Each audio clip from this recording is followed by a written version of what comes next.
Salut à tous, c'est Hamza Ben si on se retrouve pour une nouvelle vidéo. Dans cette vidéo, je vais vous partager tous les outils dont vous aurez besoin en COD, c'est-à-dire Cash and Delivery. Pour ceux qui ne savent pas ce que c'est le Cash and Delivery, j'ai fait une vidéo où j'explique vraiment de A à Z ce que c'est, comment se lancer, le lien est dans la description. Et pour ceux qui veulent aller plus loin ou un problème en Cash and Delivery, je propose des appels de consulting en one-to-one, le lien est dans la description. Commence direct avec le premier outil qui est le plus connu, je pense que vous connaissez tous, c'est Shopify. Pour ma part, j'ai une boutique par pays et j'ai mis entre parenthèses obligatoire, mais en soi, c'est pas obligatoire. J'opère comme ça. C'est-à-dire que par exemple, si vous vendez en Bulgarie, en Slovaquie et en Espagne, par exemple, bah, vous aurez trois boutiques et dans chaque boutique, vous aurez du coup ce pays avec la langue et la monnaie de base. Pourquoi j'ai fait une boutique pour payer? Parce que c'est plus simple au niveau des systèmes et de la logistique, que ce soit avec votre 3PL, parce que des fois vous avez des monnaies différentes et du coup quand vous allez envoyer le colis, ça prend la monnaie de base du pays. Bref, avec le Shopify, si vous n'avez pas le Shopify à 200 euros, c'est un peu compliqué. Après, on m'a parlé d'outils. J'ai mis tools, mais des outils qui permettent de traduire selon l'IP de la personne. J'ai jamais utilisé, du coup, je préfère pas vous partager ça. Mais dès que j'utiliserai un jour ou si ça marche bien de mon côté, je vous partagerai sur cette chaîne. J'ai mis sinon WooCommerce pour, ouais, c'est une alternative à Shopify, il y en a plein d'autres. Si vous êtes habitué à utiliser d'autres outils pour créer des sites ou des landing pages, vous pouvez y aller fort. Mais perso, j'utilise Shopify. Ensuite, le deuxième outil, c'est Releasit. Je pense que certaines personnes connaissent, j'en ai parlé, je pense, sur la vidéo COD. Releasit slash EasySell, c'est à peu près la même chose. C'est une appli qui permet d'avoir un formulaire COD sur votre site, parce qu'en fait, quand la personne va acheter, elle devra rentrer ses informations. Et pour éviter que la personne aille dans la page de checkout, rentre ses informations et tout ça, vu que nous, on a juste besoin des coordonnées, nom, prénom, email et adresse et numéro de téléphone. Mais en fait, il y a une application qui permet de, quand vous appuyez sur le bouton, bah, directement ça va afficher un formulaire à remplir. Je vais vous montrer un exemple tout de suite. Vous pouvez voir par exemple ici, on a une boutique en Espagne qui vend des bijoux. Et ce qui se passe, c'est qu'en fait, quand vous allez appuyer par exemple ici, Pago contra reembolso, qui veut dire payer en cash en delivery, bah, vous aurez directement un formulaire qui apparaît ici avec en haut les bundles et en dessous les informations nom, prénom, téléphone, truc. Ici, il a rajouté des options de garantie et la personne va rentrer du coup directement les informations et ensuite completa tout complet, qui veut dire compléter votre commande et la personne va commander et voilà, vous aurez fait une vente, même si en soi la vente n'est pas encore faite tant que la personne n'a pas reçu le colis et n'a pas payé. Voilà pour ça, j'ai mis que je préférence pour EasySell, mais là récemment, Realizit a sorti une mise à jour qui est intéressante. Mais sinon, c'est vraiment presque pareil. Vraiment, c'est des petits détails. C'est pareil à vous de tester les deux, voir ce qui vous convient le plus. Mais vraiment, c'est à peu près pareil. Ensuite, le troisième outil qui est un outil de spy qui est TrendTrack slash SimilarWeb. C'est pareil, perso, j'utilise en ce moment plus TrendTrack. Mais en gros, ça vous permettra de. C'est une extension Google que vous téléchargez ici. Et ça vous permettra de voir directement le nombre de personnes qui visitent le site, le nombre de pubs actives, les autres produits que vend cette boutique.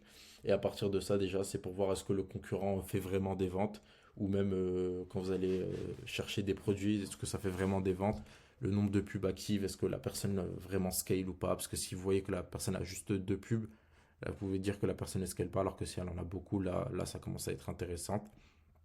Et aussi, ça permet de télécharger directement dans la bibliothèque Meta. Quand vous allez télécharger le Trend Track, en fait, vous aurez un petit bouton dans la bibliothèque Meta et vous aurez juste appuyé dessus.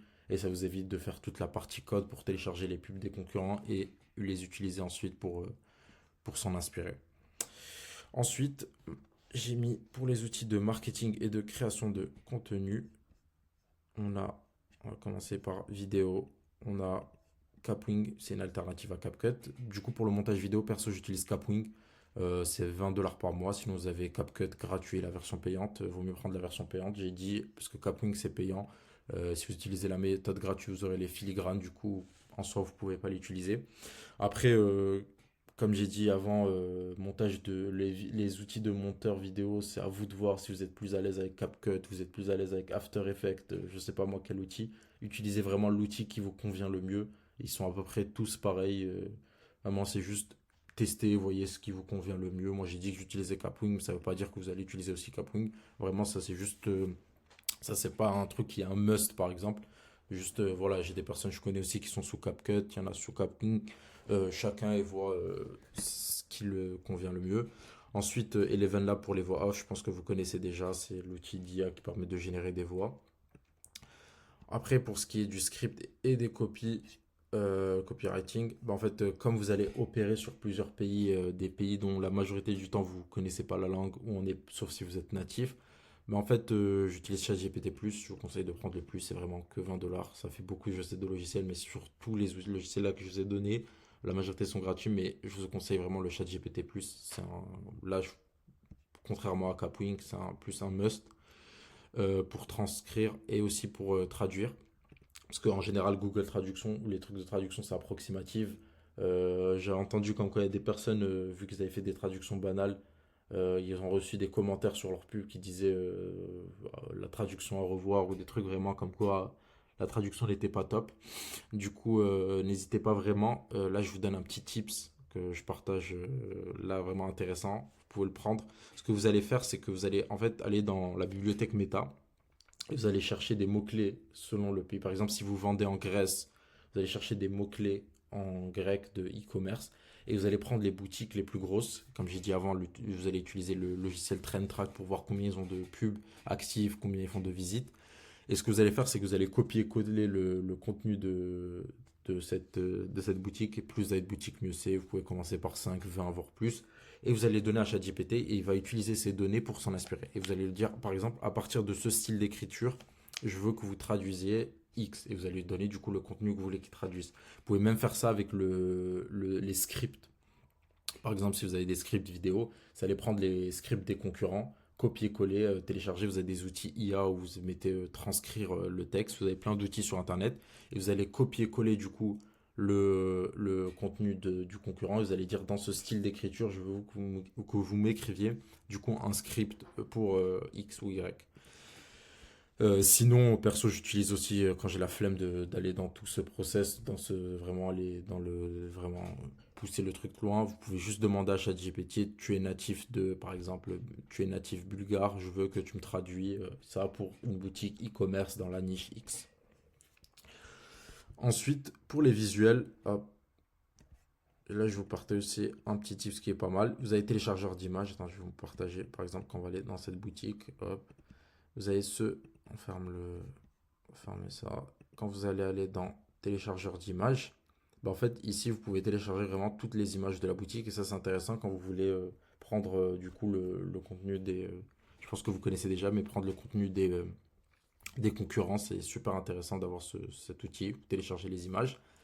Et ensuite, l'outil qui est intéressant, c'est que moi j'utilise Canva Pro, c'est payant pour du coup les statiques, c'est-à-dire pour changer le texte, pour pouvoir réécrire le truc. Vous avez sinon ChatGPT aussi. Là, j'ai oublié de le rajouter. J'ai complètement oublié. Vous avez ChatGPT aujourd'hui qui fait très bien les choses. Ensuite, là, je vais vous donner une version plus gratuite pour ceux qui n'ont pas ChatGPT Plus ou Canva. En fait, ce que vous allez faire, c'est, par exemple, on va prendre, hop, est-ce qu'il y a une image intéressante? On va aller sur TrendTrack pour que si vous voyez comment c'est, on va prendre, je sais pas moi, produit. Pas une image intéressante avec.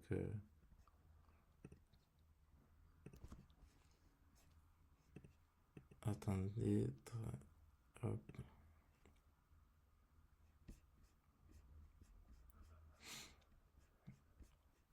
Hop, je vais juste trouver une image. Il faudrait prendre cette image par exemple. Et ça marche aussi avec le texte. Et on va aller dans Cleanup. Vous allez prendre du coup l'image que vous avez téléchargée avant. Et en fait, ça, c'est une gomme en fait. Au lieu d'avoir Canva, du coup, ceux qui n'ont pas Canva, et ce que vous pouvez faire, c'est juste par exemple, je veux gommer cet élément. Et là, hop, par magie, il disparaît. Pareil, je veux gommer ça. Vous pouvez faire ça aussi avec le texte et il va gommer.